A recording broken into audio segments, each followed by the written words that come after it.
Hello, আসসালামু আলাইকুম। Welcome to ফালাক্স কারি। আমি আজকে নিয়ে এসেছি আপনাদের জন্য চালের গুঁড়ি প্যানকেক। আপনারা কি কখনো চালের গুঁড়ির প্যানকেক খেয়েছেন কি না আমি জানি না, কিন্তু দেখতে পারেন আমার রেসিপিটা। আমি ফার্স্টে একটা ডিম দিয়ে দিলাম, তারপর কোকো পাউডার দিয়ে দিলাম, তারপর দিয়ে দিব সামান্য চিনি, যে যার মতো করে।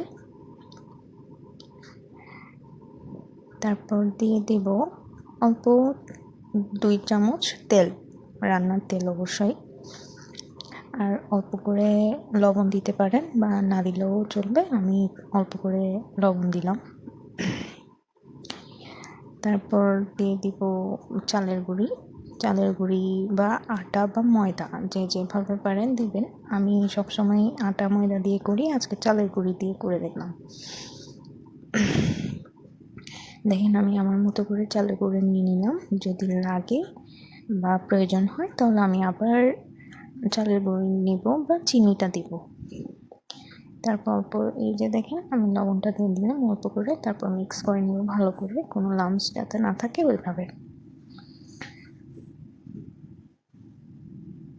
খুবই সিম্পল অ্যান্ড খুবই হেলদি, আর বাচ্চাদের জন্য তো আর কথাই নেই, খুবই পছন্দ করে আমার মেয়ে।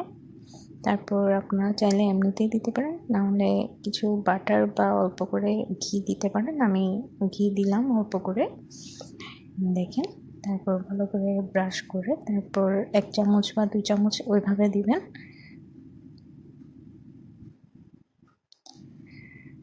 ডোটা দেওয়ার পরে কিছুক্ষণ রেখে দিলেই হবে। এপাট ওপাট করে হালকা করেই করলেই হবে। দেখেন, আমি এই যে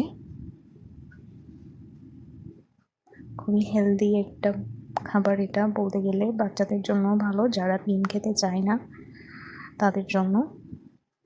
এই যে হয়ে গেল। খুবই সিম্পলভাবে দেখাইছি, আরও অনেকে অনেক সুন্দরভাবে দেখায়। আমি বাসায় আমার বাচ্চার জন্য এইভাবেই বানাই। সো আপনারাও ট্রাই করে দেখবেন চালের গুঁড়ির প্যানকেকটা, খেতে কি দারুণ হয়। যারা আমার ভিডিও দেখে একটা করে সাবস্ক্রাইব করে দিন। এই যে আমি আরেকটা করে দেখালাম আপনাদেরকে। ঢেকে দিলে তাড়াতাড়ি হয়ে যায়, ঢেকে না দিলেও চলে।